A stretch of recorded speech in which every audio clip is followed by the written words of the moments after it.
Hey, it's John Hope Bryant, and this is the Black Effect Network, iHeartRadio, Money and Wealth podcast series. I'm broadcasting, podcasting live to you from halfway around the world in Maui, Hawaii, but I'm still thinking about you. I'm still thinking about how to change your life. And I could not pass up this opportunity to ignite a fire, because this is a Black Business Month at a time where Black businesses probably feel and Black people probably feel incredibly challenged. And I may be halfway around the world, but my heart is right there with you. And so is iHeartRadio. And so is Charlemagne Thy God. And so is Black Effect Network. And so we've come together to create some tips for you this month. Please download them, check them out. They're 1-minute hits, really trying to help you to create a rainbow out of this storm. The government has basically said, you're on your own. And the good news about that is, well, your mindset should be you're on your own. And so now you have little choice but to frame that vision for yourself. So let us help you help yourself to become self-reliant, which everybody wants, but most notably, it should be you. So this is not anything other than straight-laced advice about how you take control of your life, wherever you happen to be. I'm going to break down in the next few weeks in August, but also this is going to bleed into September from a series perspective. I'm going to get into how to start a business. I'm going to make it really basic, how to buy a home, and this episode, from hustling to holdings, turning street smarts into generational wealth. Tell all your friends to check this out. I'm going to meet you where you are.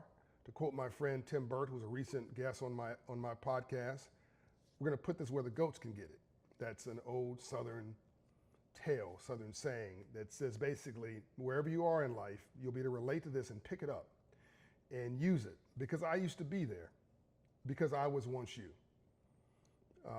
So this episode here, I want you to tell all your cousins, your friends, this is for the least of these God's children. That was me, by the way. This is for those who have too much a month at the end of their money. This is for those who have been doing so much with so little for so long, they now know they can almost do anything with nothing. This is for those who have had to take no for vitamins their entire life. This is for those who may have done some time in prison, in the penitentiary. This is for those who may have made some mistakes along the way. Maybe it wasn't prison or that other thing of crime, but maybe you cut some corners. Maybe you did some things you weren't so proud of, but now you want to legitimize all that talent that God gave you. I'm going to help you out. I'm going to meet you where you are. I have said publicly, I'll say it here. A drug dealer is illegal and unethical as a business. It's not a legitimate business, and it won't sustain. There are no retired drug dealers. But what a drug dealer is not is dumb. A successful drug dealer, I know that's an oxymoron, but a successful drug dealer understands import, export, finance, marketing, wholesale, retail, customer service, security, territory, and logistics.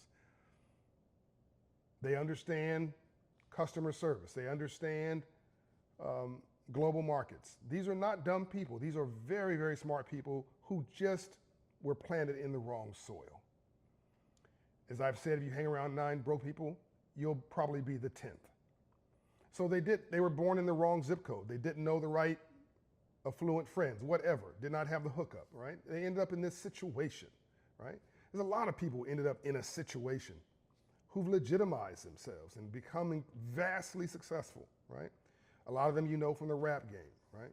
But I want to make this personal, and then I'm gonna get into the details of the how. And these examples I'm going to give you and these suggestions applies to everybody. You have a college degree, this applies to you. You can be too smart for your own good. Yes, I said it.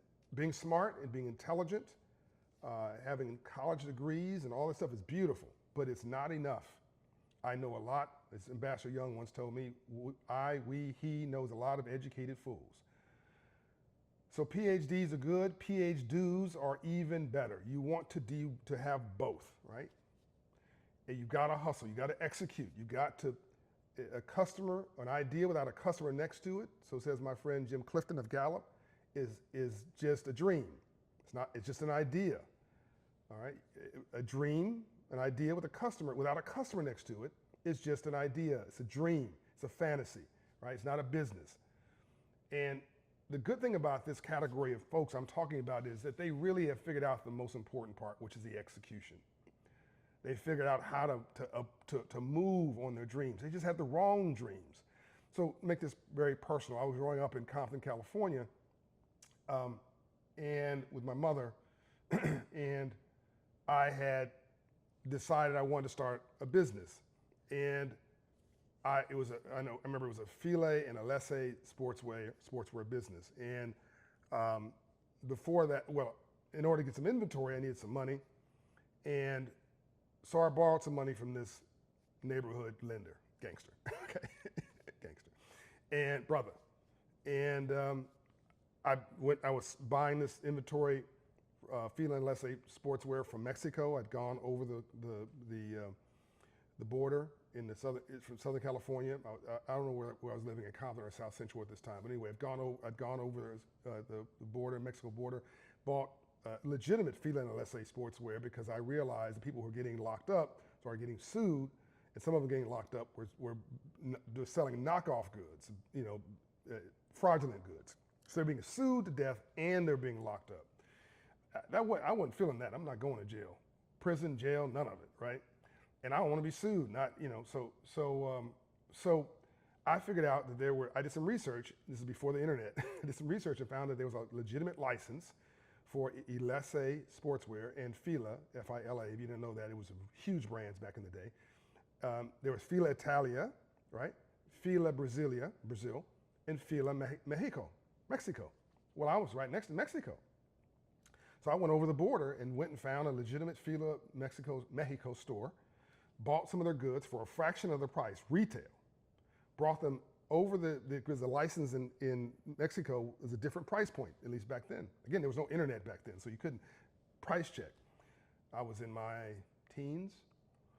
So brought them over in my car, sold them at a markup still below what the retail was for Fila and Lesse in the United States. And it was my early 20s, late teens, early 20s when I was doing this business. And the short version of this particular story is, and I'm gonna get back to the lender, but the story is instructive also. I opened up a storefront, this time in Beverly Hills on Pico Boulevard, and I want to thank Kip Morrison, who I met through a wealthy man named Harvey Baskin I used to work for, who was the first billionaire I ever met. He was worth $200 million back then, but same thing. And I was his assistant. I would have paid him to work for him because I learned so much. He introduced me to a number of people, including Kip Morrison. Kip Morrison owned a public relations agency. She had a small office, and I had a choice.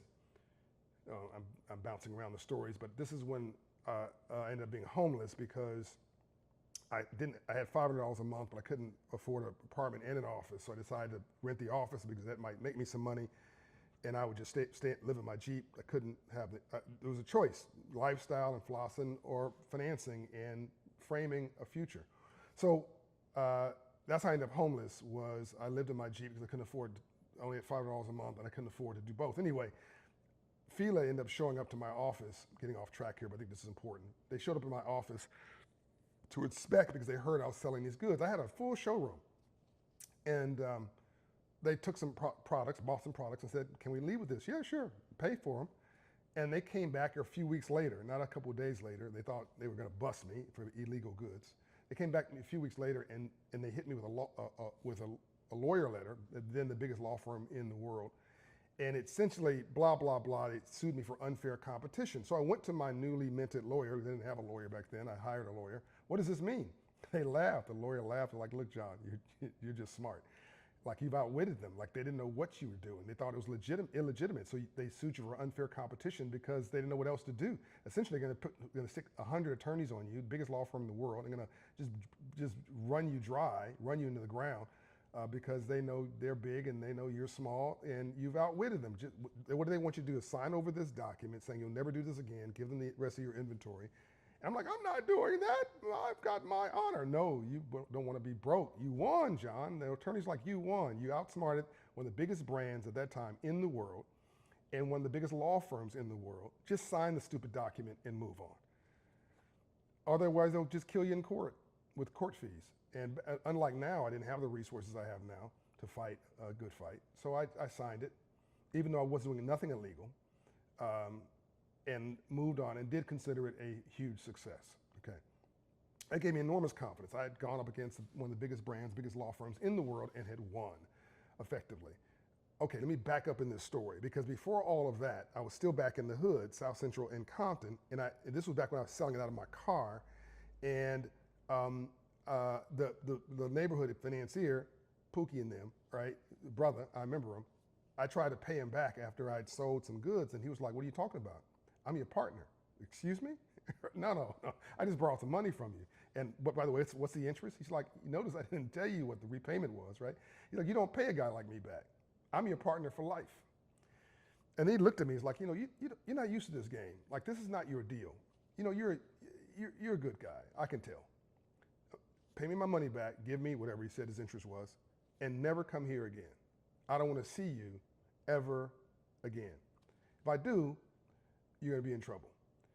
And he saved my life. There's a lot of people like this who I don't remember their names, but this guy who was a neighborhood hoodlum, neighborhood financier, right? Well, he was a gangster. Let's just call it what it was. But on this occasion, he was a saint, and a saint is a sinner that got up. And to quote my father-in-law, Dr. Dalton, we're all angels with dirty faces. So that guy, because he did not decide to exercise his contract option in his mind, which was I was going to be owned by him for the rest of my life, would never be able to get myself out of that deal. He saw talent in me and he saw authenticity in me and said, you need to go. You just need to get out of here. You don't belong in the neighborhood. I don't even know how you got into Compton, South Central, right? Right? And I thank him for that, right? And so I'm saying to you that this is a virtual hood we're talking about. Like, you're not locked into a situation, right? You can do and go wherever you want, particularly now with the internet and artificial intelligence. Even if you're imprisoned, you're free because your mind is able to roam the world. Okay, so from hustle to holdings, turning street smarts into generational wealth, right?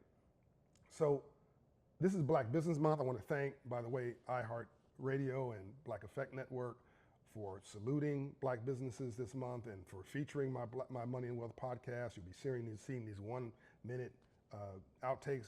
Download them, share them, and thank Black Effect Network and iHeart for doing this, please. There's nothing partisan about prosperity, right? This is not political. This is just common sense. We want everybody to succeed. Black businesses, white businesses, Latino businesses, Asian, Indian businesses, right? This is just happens to be focused because it's the Black Effect Network on Black businesses. And by the way, look up 1MBB, 1 Million Black Business Initiative, for tools. This is part of the toolbox I'm going to lay out for you at Operation Hope. Economic plumbing we're creating for the nation, for your uplift and everybody else's uplift. I'm focusing on you at the moment. So economic empowerment isn't just about making money. It's about making money work for you. This one's for everyone who's ever hustled, whether it was on the block, in the prison yard, or at 2 jobs just to survive. That was my mother, by the way, Juanita Smith. The skills you have are real. The question is, are you ready to flip that hustle into holdings? Again, I've already described a drug dealer. They understand income and income export and income, expense, wholesale, retail, financing, network marketing. They understand all that, HR. And then what's a gang leader, a frustrated union organizer. Okay? These are natural skills just improperly applied. So what would happen if you turn that hustle into something legitimate? Here's a blueprint to go from the street corner to the corner office. The first thing I want you to do is, we're setting the foundation here, is I want you to create a mind shift from surviving to strategy. From survival to strategy, right? My book, Up From Nothing, I believe, or the book, The Memo, I talk about the three mindsets: a surviving mindset, a thriving mindset, and a winning mindset, right? A surviving mindset, it is exactly what it sounds like, and there's an effectiveness of it, is a use for it, is a place for it, but that's not where I want you right now, right? That's dodging bullets, right? That's trying to get by, right? I want you to get up. Can I get an amen? I want you to fight from the shoulders down. I want you to fight from the neck up now. I want you to make smart sexy again. We've been making dumb sexy for way too long. We've dumbed down and celebrated it. It's time to make smart sexy again. So I want you to create a new set of tools, right? Because the surviving mindset is for poor people. There's a difference between being broke and being poor. Being broke is economic. Being poor is a disabling frame of mind, a depressed condition of our spirit. And we must vow never, ever, ever to be poor again. Can I get an amen? Right? So I don't want you can be broke, but you can't be poor. Because if you're poor, then hurt people, and somebody's going to prey on you because you don't like yourself, you don't love yourself, you don't understand your own value, right? So somebody's going to pimp you, take advantage of you. Look at that 500 credit score neighborhood. It's a check casher next to a payday loan lender, next to a rent-to-own store, next to a title lender, next to a liquor store, next to a pawn shop, right? So I want you to free your mind, free your mind. Dr. Dorothy Height once told me, civil rights icon, said, "John, I like you because you're a dreamer with a shovel in your hands." I want you to be a dreamer with a shovel in your hands. Get that. I want you to get out of this surviving, depressed mindset, this deficiency mindset, where you see yourself as a victim and victimized. That doesn't mean somebody's not victimizing you. Racism is like rain. It's either falling someplace or it's gathering. So you might as well get out an umbrella and a color you like and start strolling through it, because it's not going to change, so you must. Equip yourself with the tools to go from surviving to thriving. That's middle class success, but that's still somebody you're cashing a check, still cool, right? To building, right? Builders are winners. Winners are that's entrepreneurs and small business owners. Those are folks who write the checks, don't just cash it. I don't care whether you're thriving or winning building, but I want you out of the surviving mindset. Okay. So here's a street skills that needs to go to business skills. You follow me so far? You got your pen out, or your iPhone, or your Android, or whatever your iPad you're taking notes on, or your AI device that's taking your notes for you. I want you to write this stuff down, not if you're driving, okay? Go back and listen to it again. Or get a group of your girls together and re-listen to this again, or a group of your guys at barbershop, re-listen to this again, take notes. I'm laying out a blueprint for you. By the way, you can go online to Dream Forward, right? Because I'm creating economic plumbing for us and everybody else, but in this particular case, I'm talking to us. And I've created a business plan. In this particular example, I got a bunch of tools for you, right? Financial coaching, financial advice, business plan development, small business development, 1 MBB, 1 Million Black Business Initiative, etc. Shopify, online business tools, scholarships that are between $1,000 and $25,000 of program scholarships to get you into the game of lifting yourself up, right? But this particular tool, go to Dream Forward, type in my name in the internet, Dream Forward, John Hope Bryant, or Dream Forward, Operation Hope, and download the business plan for Black America, okay? Well, this is not just for Black people. It's a business plan, by the way. There's a business plan for, I'm saying Black people because it's Black Business Month, but there's a business plan for women. There's a business plan for rural America. That's, by the way, poor whites and poor Blacks in rural America. There's a business plan for Latinos, a business plan for Asians, business plan for Native American Indians. Go to Dream Forward, download the plan that applies to you, okay? I need you now to change your mindset, and I want you to now go from street skills to business skills, and hustle, right, equals sales and marketing.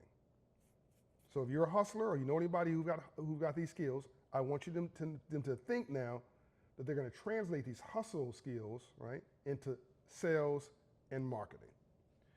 I want you to translate the supply chain skill, selling drugs or whatever it is that might be less than legal, right, into a discussion around logistics, because that's really what you're good at. Supply chain equals logistics. Street reputation, right, which seems to be so important to so many people. That's brand management, right?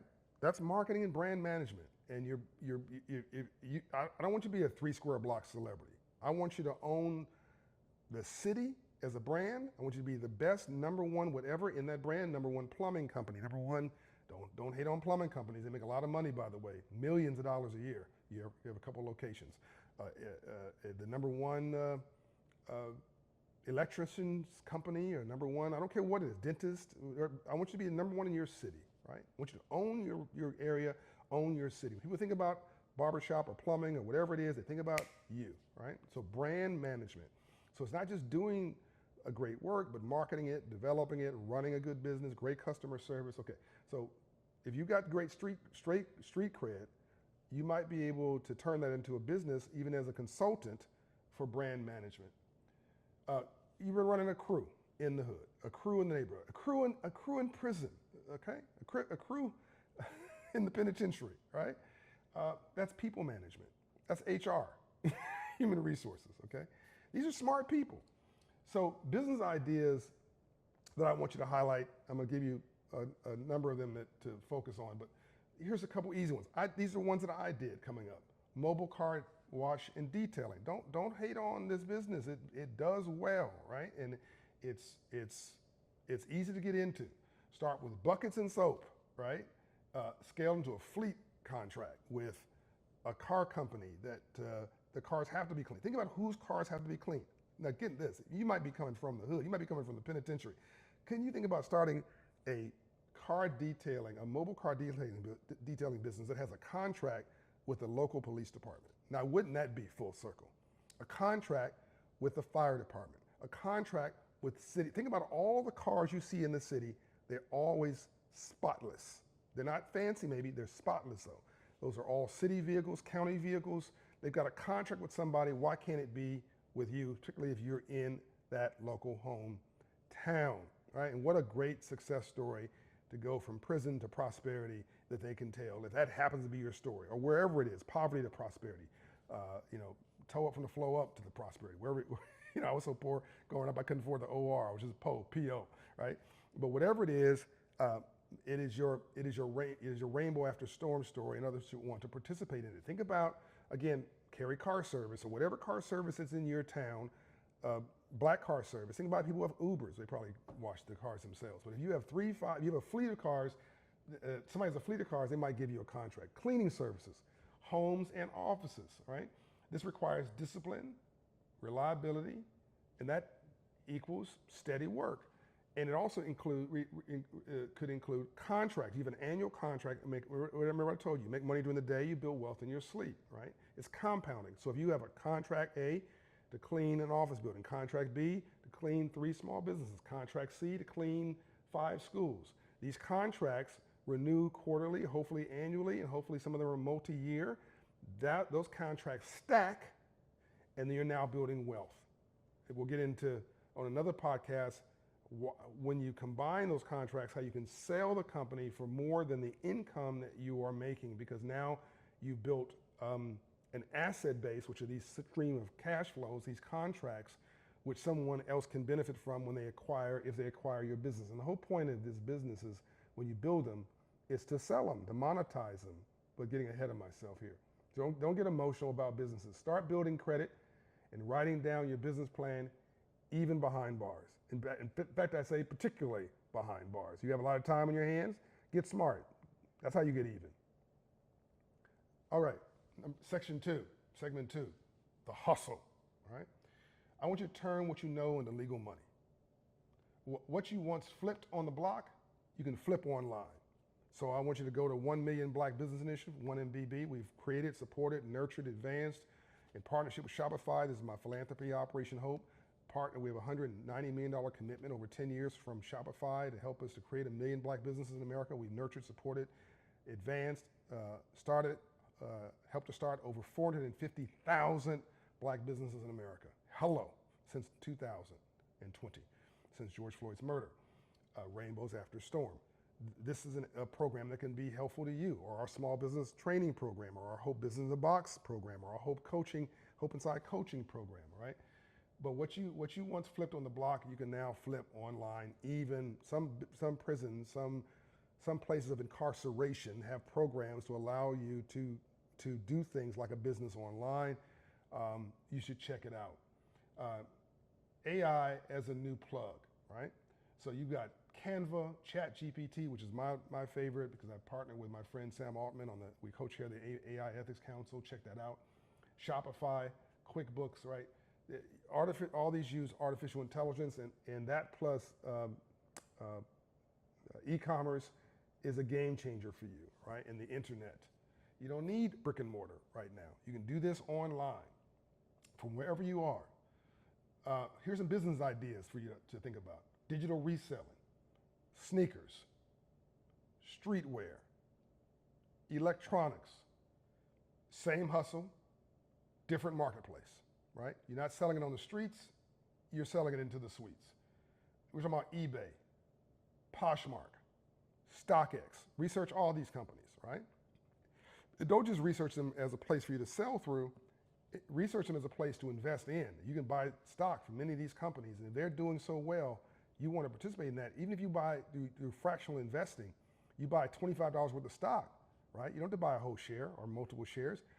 So now you're stacking money both ways, making money and building wealth. You're making money on their platform and you're building wealth because as they succeed, you succeed. If billionaires are succeeding somewhere because they own or built or grow some company, it's probably not a bad bet to think about investing right alongside them, meaning the people who started these businesses like the ones I just mentioned, eBay, Poshmark, StockX, go on and on and on, Walmart, Amazon, so on and so forth. Shopify. Okay, food hustle, right? Meal prep, catering, food carts, food trucks, right? From the block cookout to the neighborhood catering.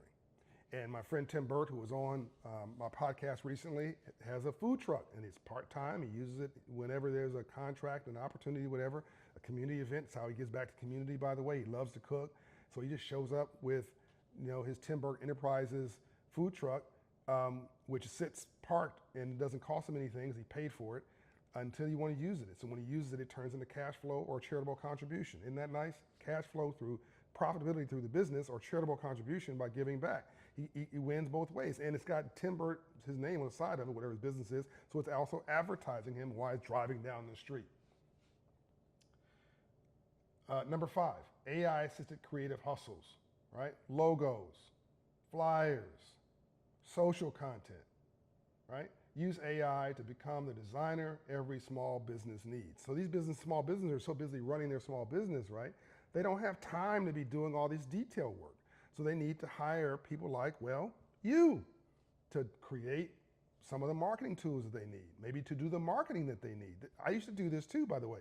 I used to be paid $1,000 a month to be the marketing consultant for, it doesn't exist anymore, but Foster Shoe Company. It's a Persian family that I love them. So thank them for giving me a contract when I was in my late teens on Pico Boulevard in West Los Angeles. They don't exist anymore, but so thankful for them and many others who gave me small marketing contracts when I didn't have a real business. I started as a marketing consultant back in the day.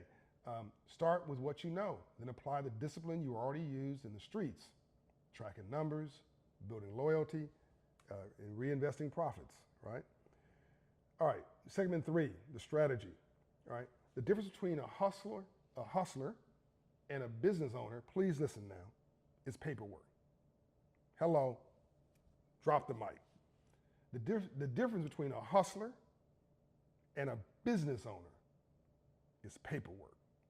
Proper paperwork. I told you, you gotta make boring sexy. That's a Bishop T.D. Jakes quote. Chairman T.D. Jakes, by the way. He's now doing stuff in the community and in business. I applaud him for that. He's bilingual. He's helped your soul, now he's trying to help your pockets with his Good Soil initiative, which I serve on the board of, by the way. I just spoke there. So this is so important. You can create an LLC, right? A limited liability corporation. That equals legitimacy, right? You can do that from wherever you are, even behind bars in many cases, right?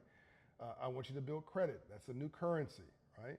And reinvestment equals scale. Okay, once again, LLC equals legitimacy. Credit equals new currency. It's digital, right? But credit comes from the Latin word credito, which means credibility, by the way. It's nothing to do with money. Reinvestment equals scale. So here's some business ideas to highlight. Again, going back to some practical stuff. PhD and PhD too. Landscaping and lawn care. Buy, use, mower, and trimmer. Scale into an HOA or city contracts. HOA are these homeowners associations that are literally everywhere, right? I hired Jamel Thomas, God rest his soul, he's recently passed away, but I hired his business because I met him through, I believe I met him through our HOA, where I used to live somewhere that had HOA behind gates with multiple families. Now we live in our own place, our own HOA. But he grew, as I grew, he grew. And then he started doing Ambassador Young's house and so on and so forth. And he started getting city contracts. He started with himself and lawnmower, then two guys. And last time I checked, God rest his soul, he just passed on. He really passed on that business to his family, by the way. I think his sister was trying to raise prices on me, by the way. Really smart of her, but I'm not feeling it. But that's her job, is to try to be as profitable as she can.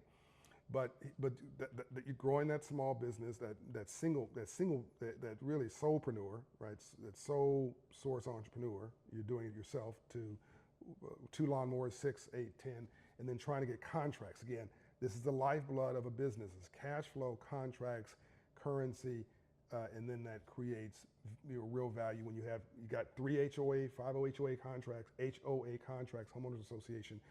Now you can go to the city and maybe go to a small city and then show, hey, I got 8 or 10 of these local contracts or HOAs. I'd like to get a contract with the city of wherever, start with a small city. And now that gives you credibility. Now you go to 2 cities, to 3 cities. Now you got 8 contracts, 10 contracts. You have a real business with cash flow and value that you can sell later on. Particularly these contracts are renewable. Pressure washing and outdoor cleaning. This is $400 to $800 for equipment, right? Expand to storefronts and repeat contracts, right? Pressure washing and outdoor cleaning. I know the windows in my house need cleaning. If somebody showed up and with a flyer and said we do pressure washing, window cleaning, we'd hire them. Think about just go down your street. Go down a middle-class street if your street's poor. Folks may not be looking for bulletproof vests, not window cleaning. But I can say that because I grew up in the hood, so don't get offended. But go to a upper middle class neighborhood and offer these services. And don't go there with your hat on backwards looking like a thug, by the way. That will not work. Go there and look clean, smooth, right? You can be classy and smooth, cool and smooth and legit looking. You got to look like the person who wants to be hired, not arrested. Delivery and errand services. Use your car, bike, airplane, whatever, right? To deliver for apps, then flip into your own courier company, right? So if you have a car, we know these services, but you can create your own services. By the way, Uber Eats and Lyft and all that stuff probably came from black folks in the South during the 50s when they did black car services because you couldn't sit in the front of the bus. So they said, well, Dr. King and Andrew Young, my mentor, said, didn't sit on any bus then. We're not sitting in the back. So they, in order to squeeze the bus company, they created a black taxis, literally black taxis, black people's car services from people's cars and just shuttle people around. By the way, rent parties. It's another good, cool business. Yes, rent parties. Have somebody hold a party. They need rent. They hold a party and everybody shows up with $10 or $25 or whatever the entry fee is, and they pay their rent. Make sure they pay their rent. And then the next month, somebody else has a rent party. They need to pay rent, right? And so have fun, but have purpose at the same time. See, I just created another business for you. You can create a Rent Party Inc., Rent Party LLC business in your neighborhood. Pay your taxes on all these businesses, by the way. Get your taxes returned. Do this proper, right? Again, paperwork is the difference between a hustler and a legitimate business. Delivery and errand services, right? Use your bike and car to not just do Uber Eats or whatever, right? But think about companies that small businesses that need proper delivery of legal documents, right? If you can get bonded, you can do this at the highest level. But just keep elevating this dream, right? And by the way, if you have a car service, maybe you can go to a successful car service and get a subcontract from them because they have overrun businesses or events and they need somebody else to bolt on to them. You could be the bolt on expert without having to have any startup business expense. You just lash onto somebody else who's got customers coming in. You just help them fulfill them. Okay, we're going to get through this.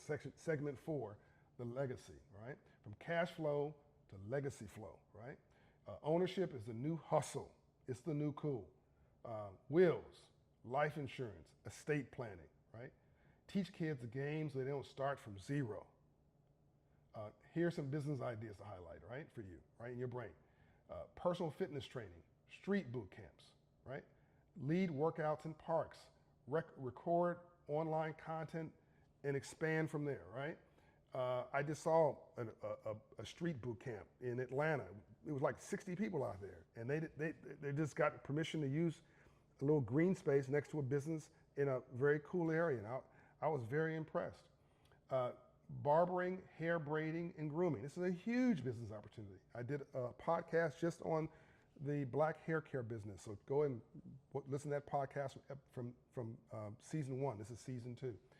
$500 for equipment. Start at home, scale into a shop, and you can get your Shopify account, by the way, and do an e-commerce business and bolt on to your hair shop at home. Nobody needs to know it's at home, and you could sell wave caps and grease and oil and brushes and whatever. In addition to people coming in a scheduling app to schedule appointments with you and putting a credit card in, so even if they don't show up, there's a cancellation fee. But they're online. They tend to shop anyway, and they'll order stuff. And now you're making money in your sleep, right? So I want you to be high tech and high touch, right? Look, this is the 4 pillars, right? Foundation, hustle, strategy, and legacy, right? Foundation, hustle, strategy, and legacy, right? So what if I told you there's like 10 businesses you can start for under $1,000, right? Just pick one, and take one step, a week, right? Maybe one step this week, right? And I want to now encourage you to think about these 10 businesses that I've outlined here, because none of them are very sophisticated. They're not very complicated, right? And I'm gonna do 10 more businesses in a follow-up podcast. I'm actually doing a podcast on how to start a business. This is not hustle, just business, right? For everybody. This one is this is like a from the ground up, like wherever you happen to be, here's how you start, right? People think that if they don't have college degrees, they don't have pedigrees, right? You can't succeed. That's just not true. Anybody can start a LinkedIn page. Anybody can start an Instagram page or something other than shaking your rear end, other than taking your clothes off. My God, you're gonna take your clothes off, at least get paid for it. No, I didn't really say that, and I said it, but I didn't mean it. I was just being, I was joking, but people will unfortunately think I'm serious. Do something that's dignified. Do something that is dignity rich. Do something. You got all these tools at your hand. Your phone's a smartphone. Don't use it for dumb purposes, right? It's a smartphone. It's a little computer in your hand. You got the internet. You got artificial intelligence. You got all these tools all around you. Use all of them. Put them together in a business plan. Go to Operation Hope. Get your financial coaching and counseling. Get your credit score up to 700. The bank will tell you yes for a loan if you think you need credit. So you need capital, right? You don't have to go begging the people. You don't have to, go do a GoFundMe campaign. Maybe, right? Maybe you don't. I'm not telling you what not to do. I'm saying if you need if you need $500, $1,000, you may go to Operation Hope and go to one of our small business training programs. Find out you don't need any money. Go to your local Chamber of Commerce, by the way. And there's resources there. Go online to your Chamber of Commerce. There's resources there. Go online to the Small Business Administration. There's resources there. Go online to Operation Hope, the National Urban League. There's resources there. I believe even the NAACP has a small business page. Like, there's no excuse. Search for small business training programs in your neighborhood, in your community. You can come to us and we're going to help you get your credit score up 54 points in 6 months. Get your debt down $3,800 in 6 to 8 months. Get your savings up $1,200 for somebody making $48,000 to $50,000 a year. This will change your life. Now you're credit worthy. Now you go to the computer at midnight and ask for a $1,000 loan, $10,000 loan, or the $1,000 loan is a credit card, okay? $10,000 loan, that's probably still a credit card. By the way, capital is both equity and debt, right? Just so you know. Equity and debt is both a form of capital, just to make that clear. You want to get a $25,000 loan. That might be a home equity line of credit. It might be a personal line of credit, right? You want to get a $50,000 line of credit, a $100,000 loan for a business, to buy a house, right? Anything under $100,000, certainly $50,000 or less, certainly $25,000 or less, without question $10,000 or less. You can get that online, okay? If you have a 700 credit score and you go to the computer at midnight, you have a job, you have income, right? You got a 700 credit score, right? And you got your debt to income ratios in line. Being able to access a $10,000 line of credit to start your business or less is actually well within your reach, because the computer's not going to say you're black or you're brown or you're a woman. It's going to say you're green, as in credit worthy. Because guess what? The bank just wants their money back plus interest. It's not personal. Oh, the bank's racist. No, the bank is greedy.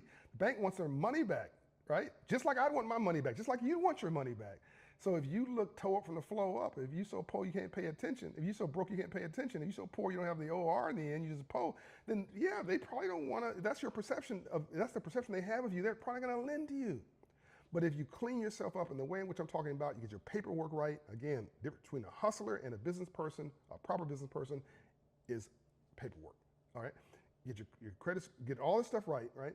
Now you're proper, right? And the operation can tell you when you're ready to go to get that application. We want you to get a yes, right? Because we're helping banks get out of the no business and back into the yes business at scale. We've done $4.5 billion of investing this way through Operation Hope. And it's free to you. We're going to give you a scholarship for coaching and counseling of $1,000 to start with. It will cost you nothing to get your credit score corrected. Do not go pay some of these raggedy companies that are charging you money to file bankruptcy, charging you money to fix your credit. Stop it, knock it off. We'll do that as an investment in you. I raise $50 million, almost $75 million a year, every year, so that you get this for free. I do that, me, right? And I'm telling you, go see my people, download the Hope in the Hand app, and tell them I sent you, and see if they keep the word that I gave you, the promise. So if you get what I'm saying right now, you're going to be at Access Capital, certainly $10,000 or less, without question. And most of the ideas I've given you, you can do for $500 or $1,000 I've given you today, right? So get your credit right, get your life right, get your priorities right, get a business plan written, right? And because there's a difference between business and busyness, right? And you can be a professional services provider. You can be great at hustle and all that stuff, but unless you do the things that I've been talking about in this podcast, you're not a proper business person, and you cannot scale something based on your mouth, your idea, and your gift for gab, and your smoothness. That is not enough. That's enough for you to have a self-employment project, essentially. And I don't mind that either, just to take care of yourself. If you want to scale a business with employees and with assets and with infrastructure, hopefully at some point with cash flow and contracts and real estate, we got to get you out of the doldrums of doing stuff the wrong way and do it the right way, and that's what I'm trying to help you do today. All right, this has been my Ministry of Finance. This has been a financial literacy wrap. I hope this has been helpful to you. This is from hustle to holdings, turning street smarts into generational wealth. And wherever you are, you're listening to this from the penitentiary, from the local jail cell. You're listening to this from the street corner. You're listening to this from the gang meeting. You listen to this while you're sitting in your car. You listen to this while you're depressed and wondering whether anybody believes in you. I believe in you. I do, because I am you, and I was once you, and I'm now statistically 0.01% of all income and wealth. Income separate and wealth separate. Those are two different things in the whole country, in the biggest economy in the world. I did that legally and legitimately, and you can do it too. All right, I'm out. John Hope Bryant. This is Money and Wealth, Black Effect Network. Go change your life. I'm with you.